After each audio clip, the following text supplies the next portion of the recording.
Lahash, silent but strong, power that works unseen. Teach me to trust in your silence, but unstoppable work, knowing that you cannot be overturned. Yehovah Elohi Lahash, Kadosh, Kadosh, Kadosh.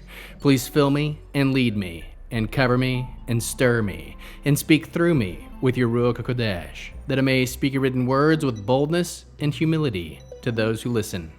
I ask all these things in Yeshua Mashiach's name. Amen. We'll start with the Shema. Listen and obey. Children of Yehovah, pay careful attention and respond. Yehovah is our power and authority. Yehovah works in unity with himself, and you shall act upon your love. Yehovah with your power and authority, with your thoughts and mind, with your entire body, and with all the muchness that you have. Yod, Hey, Vav, Hey. Hand, behold, nail, behold. Daniel chapter 5. Belteshazzar, the king, gave a great banquet for 1,000 of his lords, and in the presence of 1,000 he was drinking wine. While tasting the wine, Belteshazzar ordered that the gold and silver vessels, which his father Nebuchadnezzar had removed from the temple in Jerusalem, be brought, so that the king, his lords, his wives, his concubines could drink from them. So they brought the gold vessels which had been removed from the sanctuary of the house of Elohim in Jerusalem. And the king and his lords, his wives, and his concubines drank for them. They drank their wine and praised their gods, made of gold, silver, bronze, iron, wood, and stone. Suddenly the finger of a human hand appeared and began writing on the plaster of the palace wall by the lampstand. When the king saw the palm of the hand was writing, the king's face took a different look. As frightening thoughts rose up within him, his hip joints gave way and his knees started knocking together. The king cried out to bring in the exorcists, astrologers, and diviners. The king said to the sages of Baal, "Whoever can read this inscription and tell me what it means will be dressed in royal purple, wear a gold chain around his neck, and be one of the 3 men ruling the kingdom." But although all the king's sages came in, none could read the inscription or tell the king what it meant.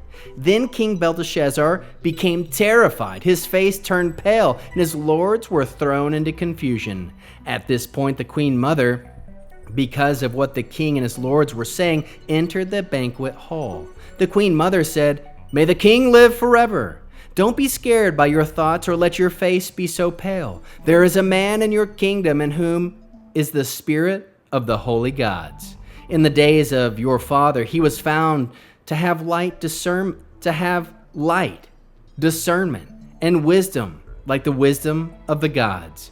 King Nebuchadnezzar, your father, the king, your father, made him chief of the magicians, exorcists, astrologers, and diviners, because he was found to have an extraordinary spirit, knowledge, discernment, and the ability to interpret dreams, unlock mysteries, and solve knotty problems. He was called Daniel, but the king gave him the name Belteshazzar. Now have Daniel summoned, and he will tell you what this means." Daniel was brought into the king's presence. The king said to Daniel, "Are you the Daniel, one of the exiles from Yehuda, whom the king my father brought out of Yehuda? I've heard about you and the spirit of God's in you, and that you have been found to have light discernment, and extraordinary wisdom." Now the sages, the exorcists, were brought in they brought in to me so that they could read the inscription and tell me what it means, but they couldn't interpret it for me. However, I've heard that you can give interpretations and solve knotty problems. Now, if you can read the inscription and tell me what it means, you'll be dressed in royal purple, wear a gold chain around your neck, and be one of the 3 men ruling the kingdom. Daniel answered the king, "Keep your gifts and give your rewards to someone else. However, I will read the inscription to the king and tell him what it means. Your Majesty, the Most High God, gave Nebuchadnezzar your father the kingdom, as well as the greatness, glory, and majesty. Because of the greatness he gave him, all the peoples, nations, languages trembled with fear before him. Anyone he wanted to put to death, anyone he wanted to keep alive, anyone he wanted to, he advanced, and anyone he wanted to, he humbled. But when he grew proud and his spirit became hard, he began treating people arrogantly. so that he deposed them of his royal throne, and his glory was taken away from him. He was driven from human society. His heart was made like that of an animal. He lived with the wild donkeys, and he was fed with grass like an ox, and his body was drenched with dew from the sky, until he learned that the Most High God rules in the human kingdom, and sets up over it whomever he pleases. But Belteshazzar, you, his son, have not humbled your heart, even though you knew all this. Instead, you have exalted yourself against the Lord of heavens by having them bring you the vessels from his house. And you and his lords, your wives and your concubines, drank wine from them. Then you offered praise to your gods of silver, gold, bronze, iron, wood, and stone, which can't see, hear, or know anything. Meanwhile, God, who holds your very breath in his hands, and to whom belongs everything you do, you have not glorified. This is why he sent the hand to write this inscription. And the inscription says, Mene, Mene, Tekel, Upharsin. This is what it means. Mene, God has counted up your kingdom and brought it to an end. Tekel, you are weighed on the balance scale and come up short. Press, your kingdom has been divided and given to the Medes and Persians. Then Belteshazzar gave the order and clothed Daniel in royal purple, put a gold chain on his neck, and proclaimed of him that he was to be one of the three men ruling the kingdom. That very night, Belteshazzar, the king of the Casdim, was killed. How can we learn to love our Creator after reading this fascinating, mystical 5th chapter brought to light by Daniel, chapter 5? We can love Yahweh by honoring his holiness and not misusing what belongs to him. Love Yahweh by taking his warnings seriously and acting before judgment comes. Love Yahweh by trusting his timing in exalting or bringing down kings.